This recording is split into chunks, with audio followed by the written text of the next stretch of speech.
Hello there. Today I'll be reviewing Sonic Labyrinth.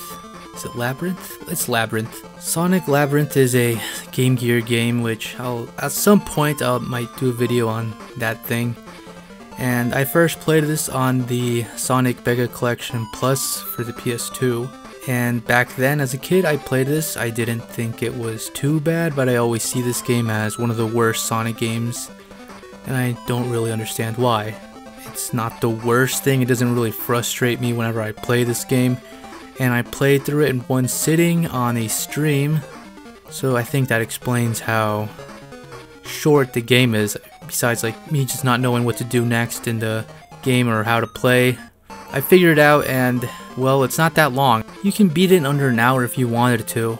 And the only reason it's bad is because Sonic runs slow, which yes, it is really annoying once you get to it, but he also can just spin dash, and the spin dash is just a way to move around pretty easily. Anyway, the game you don't have rings, Sonic's ability gets taken away of running, so you don't really lose rings in this game. You don't really collect rings either besides the thing before the boss stage. And instead of losing rings, you just lose time, and time is a precious thing. Well, not really, because you can figure out the whole stage in less of the time they give you. Killing enemies is also just a way to gain time. I don't think it gives you too much, like 4 seconds possibly. And there's also power-ups, but I don't think any of these power-ups are good besides the adding of time. I think that's the only good one. One of the funniest thing in this whole thing is that one of the power-ups is just Sonic's ability to run normal. So yeah, like they take away your fun just for just to make you run slow as shit. And there's an ability that makes you just, well, I wouldn't say run like fast like Sonic, but he just like runs at a normal speed. And it's not really a good of a power-up. The timer is just a better power-up overall.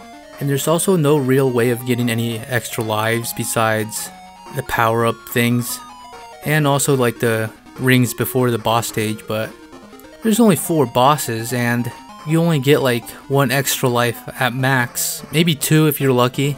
Not like you really need them anyway besides the last stage, because most of this game is just pretty easy to beat, and it's just like not that much of a maze to figure out. Besides me having a hard time with the first boss from just not really knowing how to play the game, all the bosses are just like a cakewalk. Even the last one is, if you have the patience to just sit through it. There is only one moment of frustration with this game, and it was, well, one of the stages is just not knowing what to do, and the last stage was just getting lost over and over again, and I actually had to use a guide to find out what to do. So overall, Sonic Labyrinth is just, like, it's not that bad of a game. I wouldn't rate it a 5 out of 10. It's not like the worst thing you could do with your time. It doesn't frustrate you that much. It's a short game. You can beat it in under an hour possibly. And well, yeah, that's the review of Sonic Labyrinth for the Game Gear.